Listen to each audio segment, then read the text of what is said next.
na yung ating cake, guys. Ayan. Nagkamali sila ng spelling, pero okay na yung carry na yan. Happy 3rd birthday, Erica. Oh, from Kane. Oh. Oh. Ayan si Erica, oh. Diba? Oh, ganda.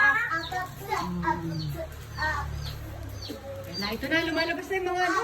Meron na tayong chicken, carbonara, Shanghai, palabok, puto, crispy pata. Tama ba? Kawali? Ewan ko. May potato. Mojos pala yan, mojos. Kasi ito yung kanilang spaghetti. Balik tayo sa mga balloons. Oh, diba? Ay, ang sweet ng dalawa. Tingin. Ayaw magbihis ni Ken ng ano, ng formal. Yan na lang doon sa gagamitin niya. O yan. Tapos may mga pakalat-kalat tayo mga logo dito sa sahig. Diba? Ayan lang. At higit sa lahat may maingay na sisiw nandun sa... Diba? Ganda! O yan. Gawa ko lang yan. Gawa namin ni Kim. Ako nag-decorate. Kami ni Kim nagpalogo. Diba? O.